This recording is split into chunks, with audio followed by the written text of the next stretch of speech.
ngo haye ikaze muri wa mwanya tuvuga ku makuru y'imyemerere cyangwa ajyanye na gospel. Nitwa Esther Uwizera. Reka duhere kuri korali yitwa Korali Agape. Ni korali iri mu ziri gukora cyane muri ino minsi kandi ifite gahunda yo gukomeza gukora muri mwaka wa 2025. Nagize amahirwe yo guhura nabo hanyuma n'ikiganiro gitoya umuyobozi wayo atubwira byinshi kuri gahunda iyi korali ifite. Murakoze. Amazina yanjye nitwa Sagahutu Jean Baptiste, ndi umuyobozi wa Korali Agape ikorera umurimo w'Imana mu itorero ADPR Nyarugenge. Yego, murakoze. Hanyuma iyi korali ni korali irimo gukora cyane muri ino minsi, ahubwo navuga ko umurimo mugezehe mukora. Umurimo w'Imana ni mugari, ariko turimo turagenda dukora dusohora indirimbo, kuko inshingano zacu nyamukuru ni ukuririmba, tugatanga ibihangano bivuga bishima Imana, byamamaza ubutumwa bwiza. Tugeze ku ndirimbo rero nyinshi, ndetse muri iyi minsi tubafite indirimbo nshya imaze iminsi 2 gusa isohotse. Indirimbo yitwa Arenyegeza, ni indirimbo nshyashya mu ndirimbo dufite kuri album, ifite indirimbo zigera muri 6. Iyo ndirimbo rero iri kuri YouTube yacu yitwa Agape kwa Nyarugenge, ndetse no ku zindi platform zacu.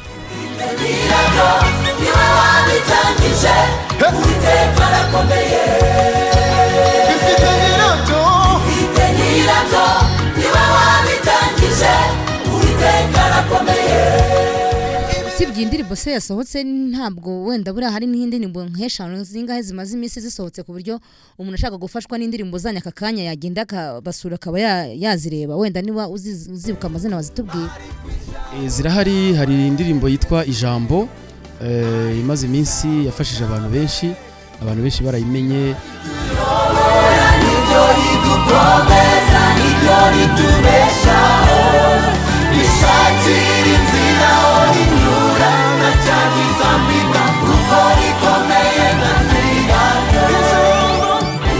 Urugendo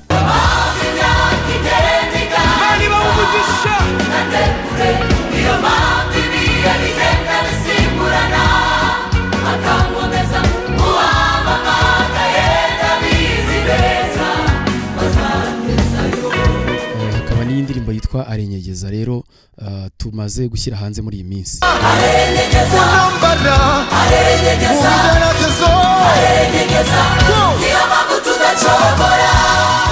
Hakaba n'izindi rero duteganya gushyira hanze nayo mu minsi iri imbere.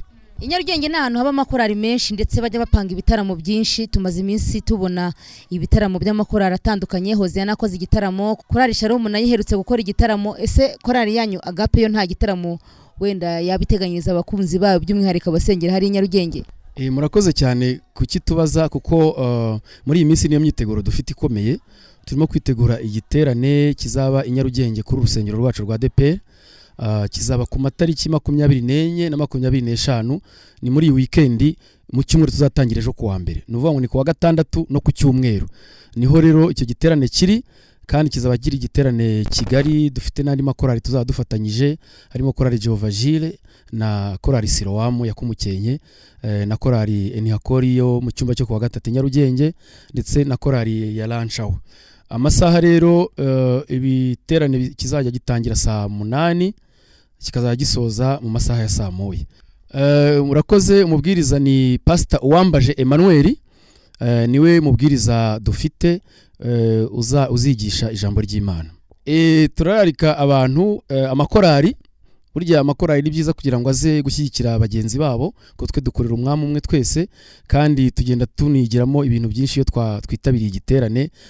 Hari igihe umuntu agenda akavuga ati twabonye abantu sound yari nziza, twabonye harimo imyiteguro ari imeze gutya, ariko nta nubwo ari ibyo gusa, ahubwo ni no gushyigikirana. Reka rero amakorali yo mu mujyi wa Kigali cyane ari hafi ayakure nayo abishoboye, kuko harimo nayo twagiye dutumira ku buryo bw'umwihariko.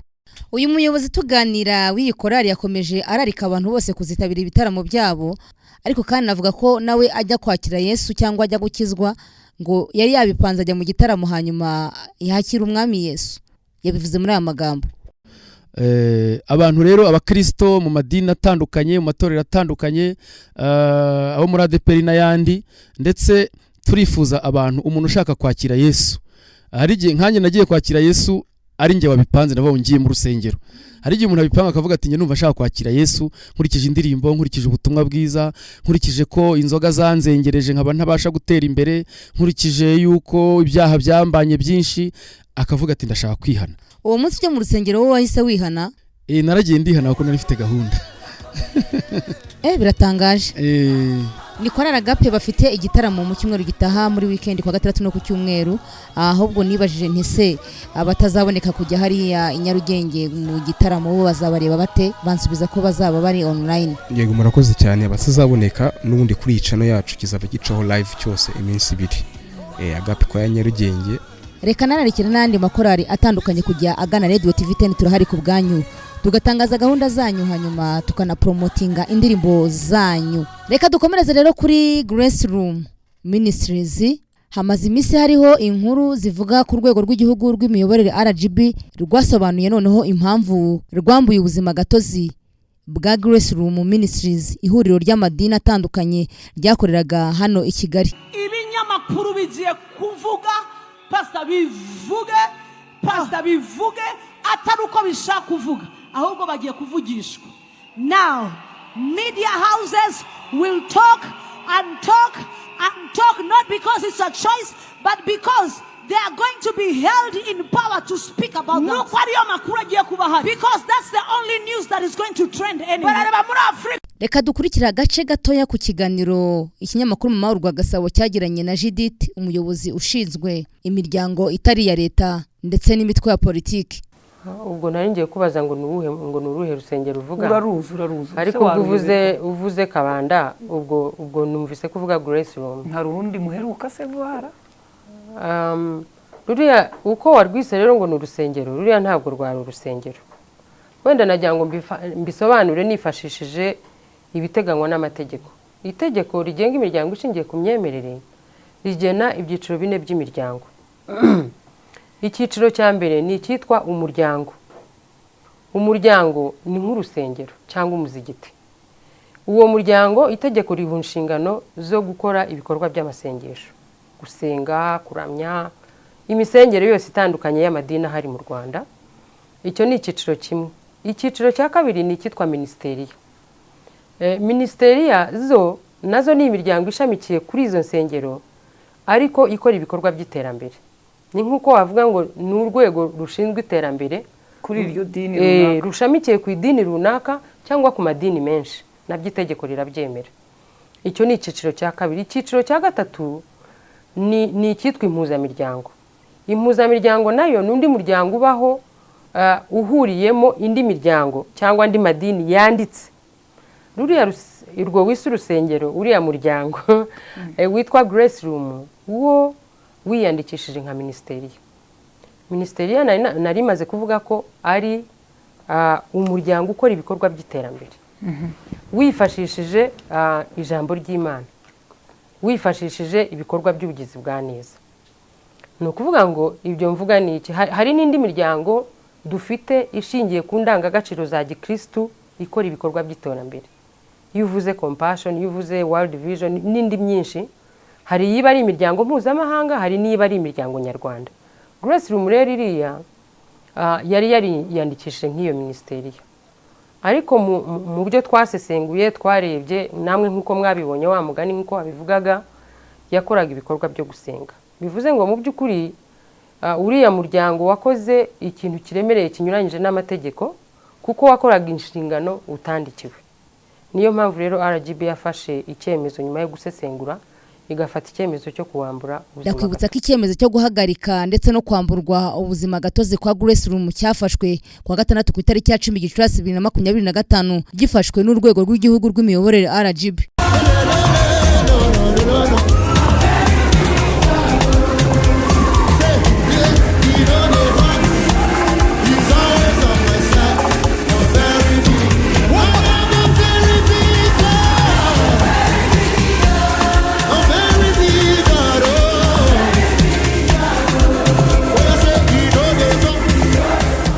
Reka dusoreze ku nkuru ya Papa Leo wa 14 aho uyu munsi yasomye misa ye ya mbere ku rwego rw'isi ndetse yambitswe pariyumu n'umwepiskopi w'i Roma n'impeta ya Petero yemeza ko abaye umusimbura wa Petero.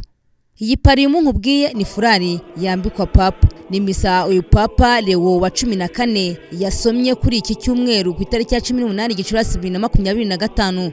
Ikaba ari misa yitabiriwe n'imbaga y'abantu benshi ndetse n'abakomeye baturutse mu bihugu bitandukanye ku isi. Uyu ni Vice President wa Leta Zunze Ubumwe za Amerika n'umugore we. Aha muri aya mashusho urimo kureba bari bageze ahari hagiye kubera iyi misa hakanatangirwa ubutumwa bwa Papa Leo wa 14. Mbere y'uko igitambo cya misa gitangira, Papa Leo wa 14 yasengeye imbere y'imva ya Mutagatifu Petero, imva iri muri Bazilika ya Mutagatifu Petero. Hanyuma uwitwa Louis Cardinal Antonio niwe wambitse Papa Leo wa 14 impeta ya Petero yemeza ko abaye umusimbura wa Petero.